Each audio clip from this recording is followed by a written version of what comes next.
Nous appelons la Commission à faire un geste fort auprès du peuple ukrainien en ouvrant la porte à l'intégration graduelle au marché unique et aller au-delà de l'accord d'association. Deuxièmement, nous devons agir pour le maintien de la paix.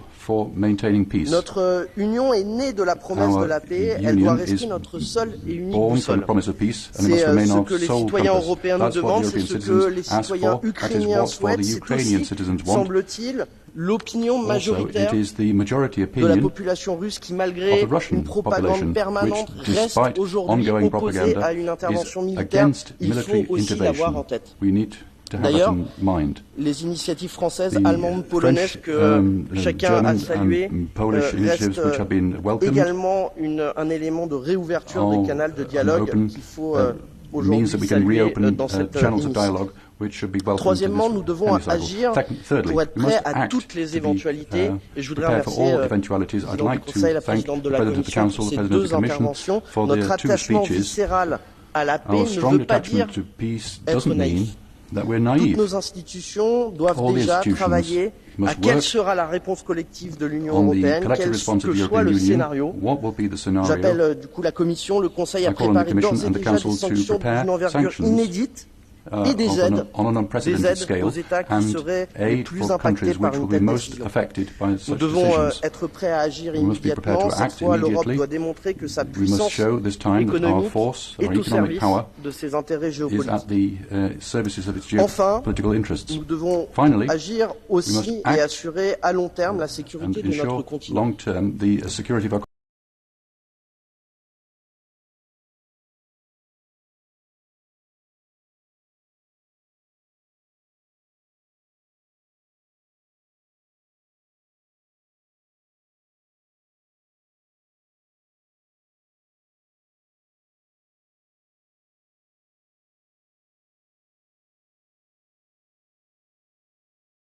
Européenne est clé dans ce conflit. Ni les élections nationales, ni les tentatives de déstabilisation, ni l'allégeance de certaines forces politiques au Kremlin ne doivent mettre en péril notre unité européenne pour la paix, pour l'Ukraine, pour nos valeurs et pour nos concitoyens. Merci, Monsieur Sejourné. On behalf of the Green Group, I now give the floor to Ska Keller.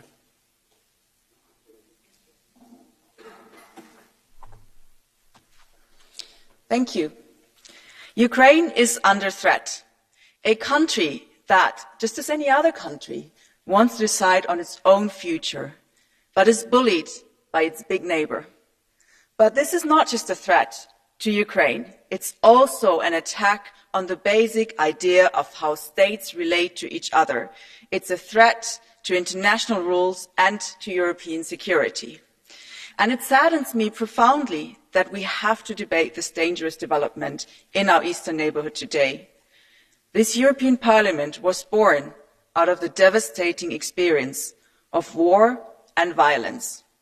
The EU was built as a peace project and a model of democratic cooperation.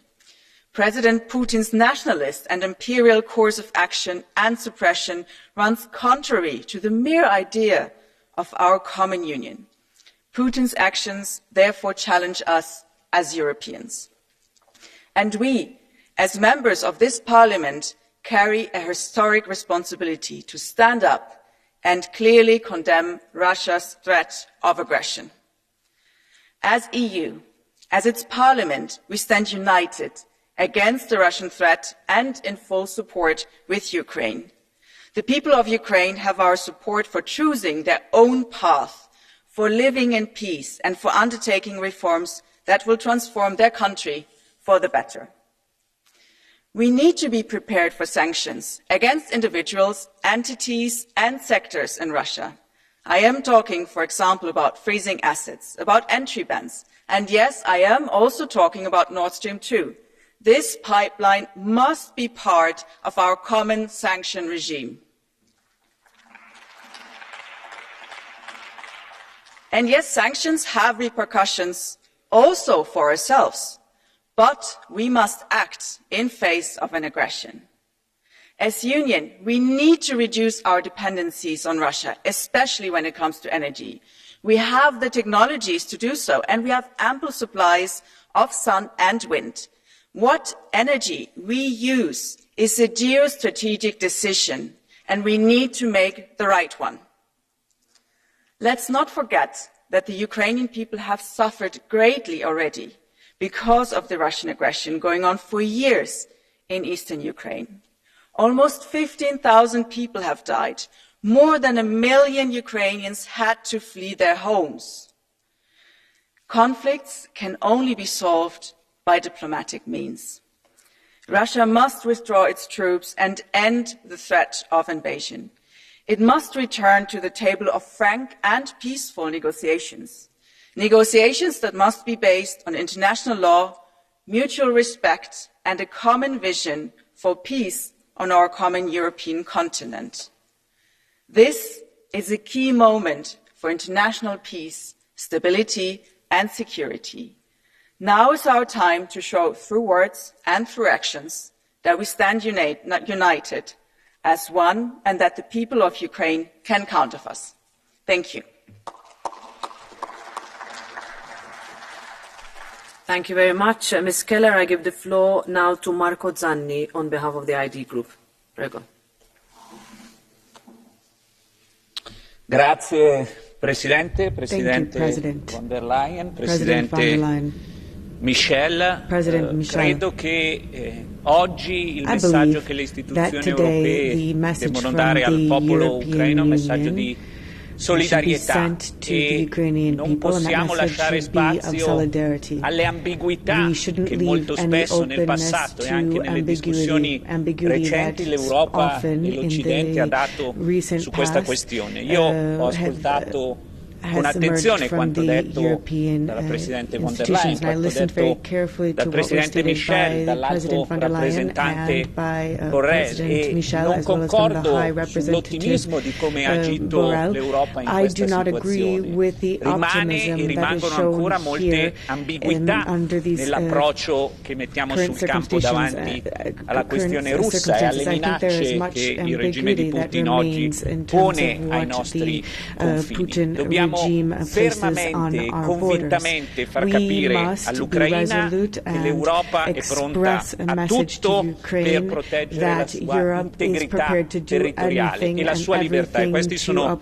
principi su cui non possiamo transigere e dobbiamo analizzare con attenzione anche quali sono stati i nostri errori e il perché di questa ambiguità, del fatto che l'Europa non sia stata in grado di dare di fronte a questa crisi un messaggio unitario e concreto e chiaramente ci sono stati degli errori, abbiamo parlato delle dipendenze che i nostri paesi, i nostri Stati membri hanno dal regime russo, ma queste situazioni non sono nuove, non le abbiamo scoperte oggi, sono situazioni che conosciamo da anni e niente abbiamo fatto per ridurre questa dipendenza e l'ambiguità è un problema perché è vero che le dinamiche dei regimi dittatoriali sono difficili da capire per noi che apparteniamo a paesi liberi, ma è altrettanto vero che siamo in grado di comprendere benissimo che le nostre debolezze e le nostre ambiguità danno spazio alle minacce, danno spazio e potere a chi vuole portare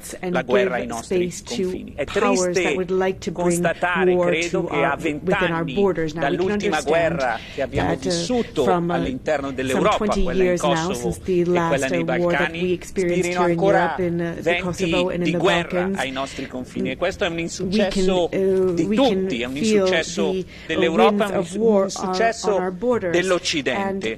Per questo credo che ovviamente quello che dobbiamo evitare oggi è una guerra, un'escalation che porti a un conflitto militare che nessuno vuole e che nessuno oggi è in grado di affrontare, ma con fermezza dobbiamo correggere gli errori che abbiamo fatto in Europa e dobbiamo avere anche il coraggio di dire che questa ambiguità è ben chiara, ma molto spesso la nascondiamo sotto il tappeto, come il fatto che il primo lobbista di Putin in Europa purtroppo sia un ex capo di governo del paese più importante di questa Unione Europea.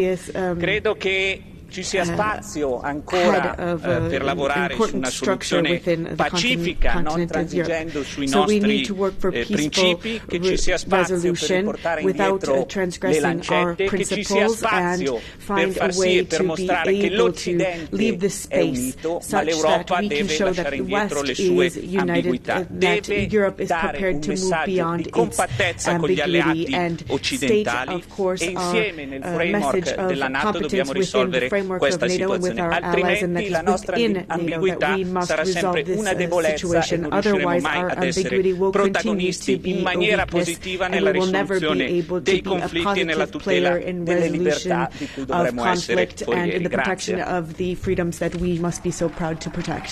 I give the floor now on behalf of the ECR group to Mr. Legutko.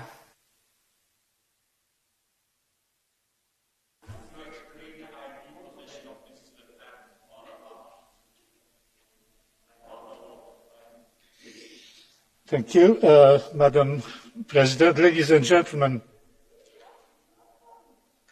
when in 2008 the Russian army invaded Georgia, Poland's President Lech Kaczynski gathered political leaders from Ukraine, Estonia, Latvia and Lithuania in Tbilisi, and at a public meeting he said these memorable words: "Today it is Georgia, tomorrow Ukraine, then the Baltic states, and in the future maybe Poland." Well, unfortunately, these words are not only memorable, but they sound prophetic too. But there is a discrepancy between East European and West European political sensibilities. For most East Europeans, Russian imperialism is a fact that has determined and continues to determine their very existence. For the West Europeans, it is simply news in the media, sometimes sensational and exciting, but generally it is a rather tedious story in a far-off land, presumably made up by some political fantasists. To make the matter worse, Russia has become an object of deep attraction for many Europeans and additionally an engaging partner in power politics, also in economic relations, not to mention the notorious Nord Stream 1 and Nord Stream 2. And the fact that former chancellors of Germany and Austria, former prime ministers of France and Finland have been working for Russian businesses, were employed by Russian businesses, is meaningful. These gentlemen, and many others too, also ladies, let me add, are not mavericks, but they represent what is typical of a large segment of European political establishment. To call a spade, Europe is a weak link in the line of defense against Russian imperialism. No wonder that Putin likes to humiliate the European politicians and has been quite successful in this. Those politicians desire to accommodate Russia and are keen on conducting business as usual with her. And this is the reason why they de facto accepted the annexation of the Crimea. Well, recent signals from Europe and also from outside Europe have been rather mixed, but there is a lot of reassuring talk about the hardening of the European position vis-à-vis Russia. We've heard a lot of tough words today, really a significant EU pep talk. But how hard this position has really become, not in words, but in deeds, we will know in the weeks and months to come. I give the floor next on behalf of the Left Group to Martin Schildewan.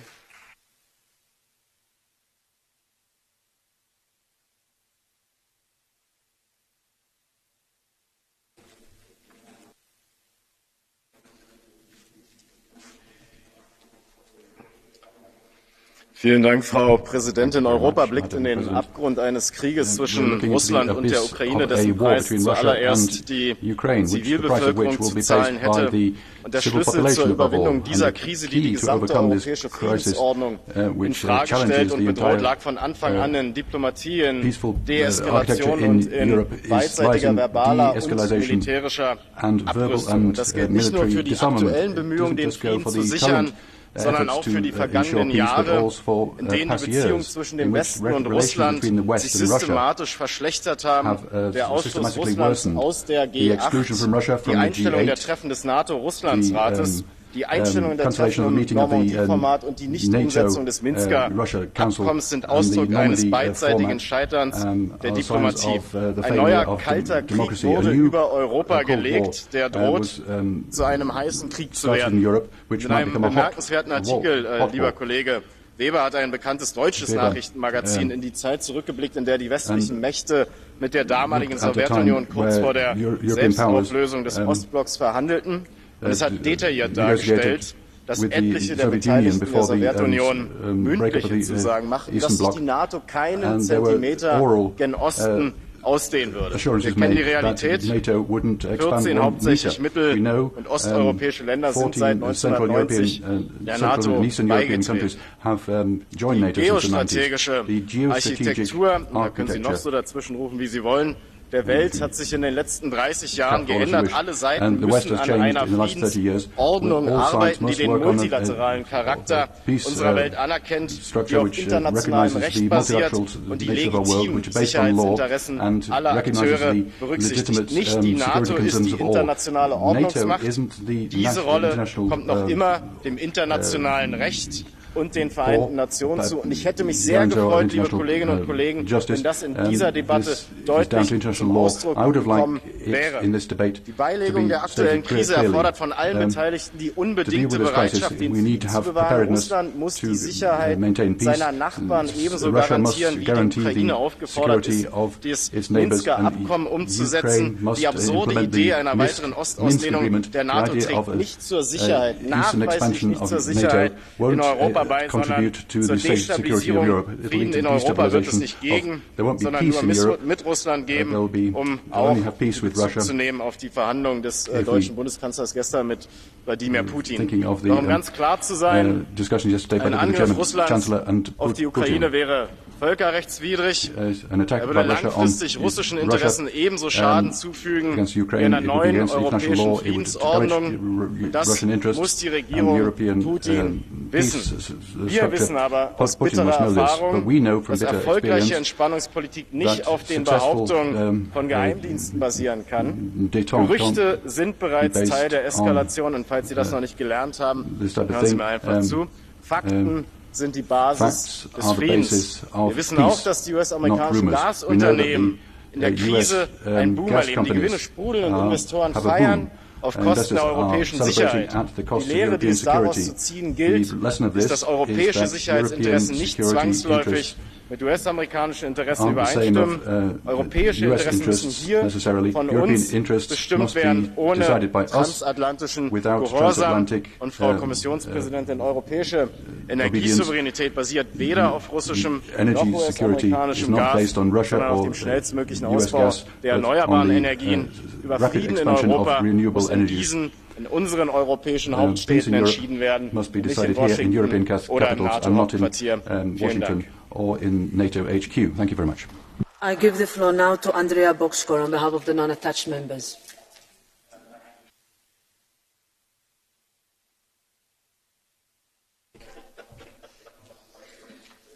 Köszönöm szépen, tisztelt elnök asszony!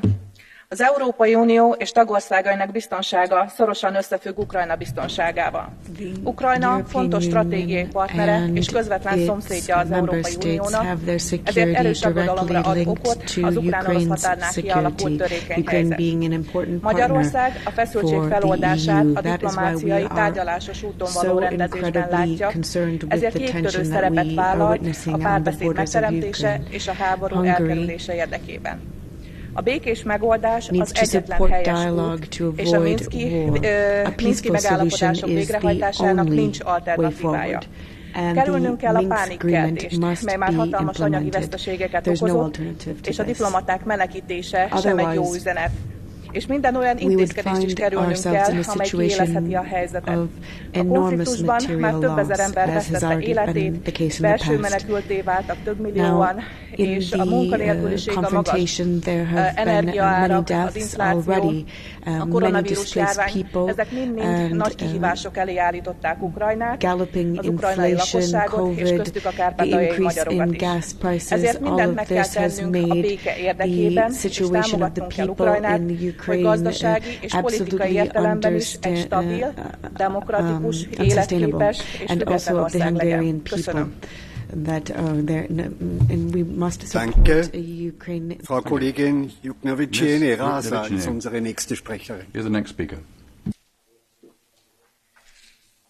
Dear colleagues, happy to have European family heads and members together to express solidarity with the Ukrainian people that are like us and want to live like us in the same European family. The EU founding fathers have assumed their leadership to unite entire democratic Western Europe. Now it is the time for us to assume a similar leadership to unite all democracies in the European continent, because without strong Ukraine, there will be no strong Europe. The EU will be as strategically strong as will be able to become an important actor there. It is not the time for naive Chamberlains or illusions that relations with Putin's Kremlin can be mutually productive or that their concessions will help. It is important that the West remains united in solidarity, even if this escalation will end without military action. We must agree on what leading role the EU must play and what can it do to help Ukraine and other countries striving for EU membership. If Europe will return to business as usual with the Kremlin, we will be doomed to a cycle of hybrid and not only hybrid wars. Also, an intensive treatment for EU is necessary, including saving EU from cancer cells the Kremlin-controlled corrupt has. Already today, Putin deserves a tribunal for threatening to start a war to kill people, for Navalny, who is a symbol of poisoned and imprisoned Russia, and for whom I wish strength. I thank the Ukrainians and Slava Ukraini. Danke, Frau Kollegin. Zu Wort gemeldet hat sich Herr Pedro Marques. Mr. Marques. The floor is yours.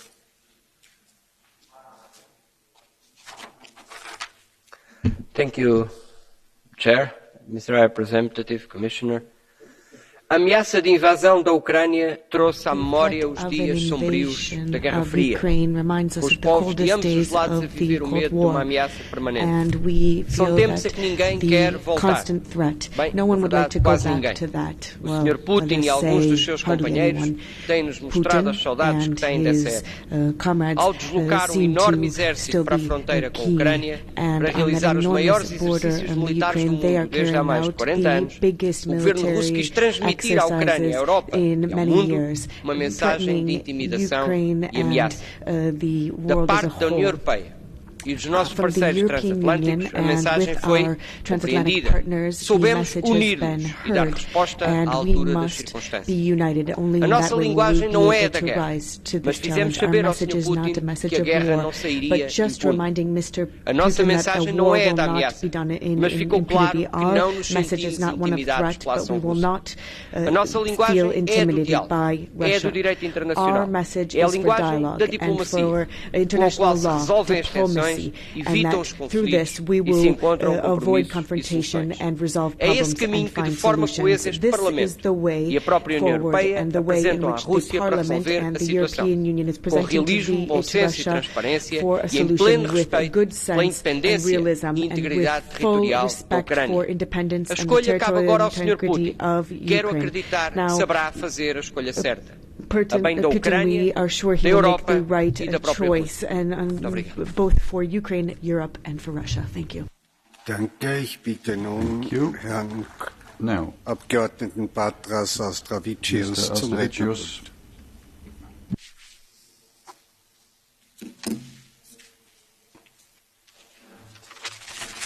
Mr. Chair, High Representative, Commissioner, dear colleagues, may this be clear to all. Ukraine is part of the European family, as Belarus too. Ukraine's security is Europe's security, and it's all of concern to all of us. The military threat posed by Russia to Ukraine only confirms the hopelessness and aggressiveness of the Kremlin.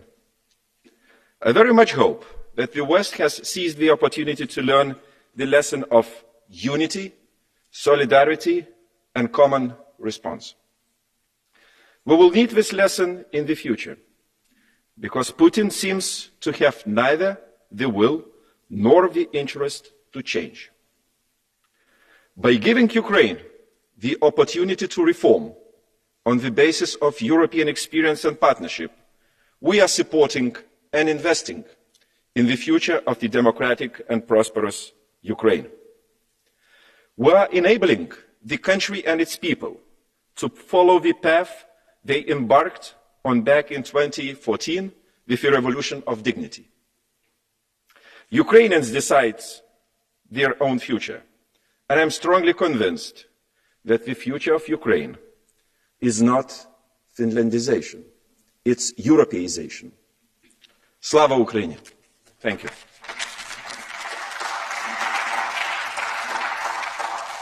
Danke, Frau Kollegin Viola von Kram und Taubadel. Sie sind unsere nächste Sprecherin. Is the next speaker. High Representative, war is so unjust and ugly that all who wage it must try to stifle the voice of conscience within themselves. These words belong to one of the greatest pacifists, Leo Tolstoy, who, ironically, also happens to be the one that President Putin claims to have influenced him most. Evidently, the Russian president has stifled his voice of conscience and brought our continent to the brink of war. How else could he summon 135,000 soldiers on the Ukrainian border? Ukraine is a great country of great people. Today it is stronger than ever. It stands up for itself and will only be stronger tomorrow. This is the reason of the Kremlin's warmongering. Putin knows if he does not take over Ukraine now, he won't be able to do so in the future. What the Russian president sees as a window of opportunity can be a lethal trap for his country. Ukraine will be for Russia what Afghanistan was for the Soviet Union, an imperial overstretch, a painful end of Putin's empire. War is not only unjust and ugly, but also senseless, as there are no winners. It brings only destruction and suffering to people on both sides. If Putin starts the war, common Russians will have to suffer the consequences. Russian mothers crying over their fallen sons, pensioners feeling the chilling effects of Western sanctions. Ukrainians are strong because they fight for their country. They do not stand alone because they have reliable friends. And above all, because they have the truth on their side. Thank you. Danke. Thank you. Ich erteile nun Herrn Jaak Madison das Wort. Mr. Madison is the next speaker. Thanks so much, Mr. President. Mr. Borrell, unfortunately, Mrs. von der Leyen has left already.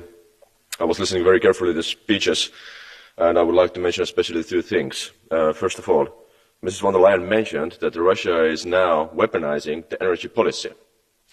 Well, I would like to say, well, what we told you about 5-6 years ago. If we're going to build up the Nord Stream 2 between Germany and Russia, of course they will weaponize it. That's obvious.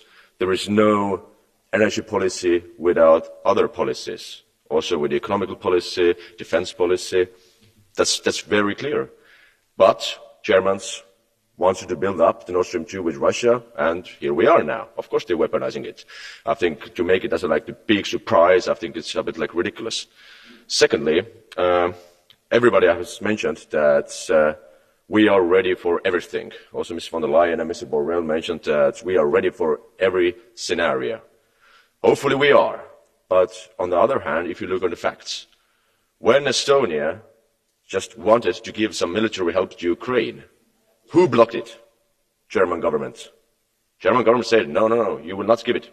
Because it was our military equipment on the 80s, on the Soviet time, part of the Eastern Germany. And we will not give it to Ukraine. So I really don't see like this harmony inside of the EU. Of course, it's very, very clear fact that Russia is a threat.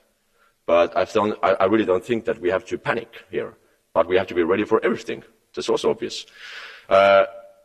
Also, like the previous speakers, when they tell that the war is senseless, it's pointless, of course.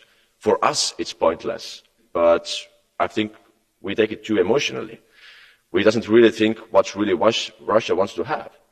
Like, even if you look at the troops, 135,000 troops next to the Ukrainian border, of course it's not enough to occupy all the Ukraine. It's not enough. Ukraine is a totally different country compared to what they were 8 years ago. They have made a really good progress on the right side.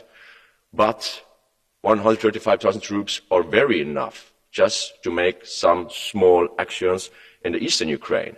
If you look what they are doing in the Russian parliament, they are now recognizing legally Donetsk and Luhansk as independent countries. It takes only a few days maybe when they're asking for the help, military help, because the Ukrainian government will maybe attack those independent countries. And this 135,000 troops are very enough for the small actions in the military. Thank you so much. Danke. Thank you. Und das Wort hat Vizepräsident Zile Roberts. Vice President Zile. Mr.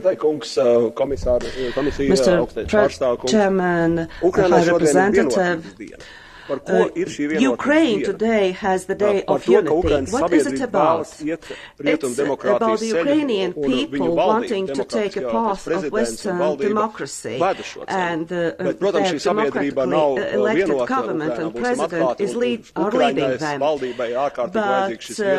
But the Ukrainian government needs our support through this Day of Unity, because it might be that the Kremlin believes that the Ukraine should be freed from junta, as it's sometimes said unofficially. And this is the moment when we have to lend a hand to Ukrainians, and our declarations should clearly state that the doors to the European Union are open to Ukraine. Of course, it's not happening very quickly, but still these doors have to be open, and we should provide not only financially, but including also support with some weapons. Well, then the question about not irritating or annoying Russia. The Ukrainian president had a chance to visit this house this week, but I believe that somehow our extended hand to Ukraine is shaking, which is not good news for the Ukrainian people. And let's be realistic, in the midterm we should change our energy policy, and very soon. Thank you. Danke. Thank you. Der nächste Sprecher ist Herr Manu Pineda. Mr. Pineda.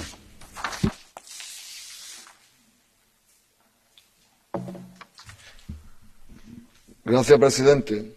Thank you, President. Hemos estado muy cerca de que las dos mayores potencias nucleares entraran en conflicto abierto, utilizando a Europa como su tablero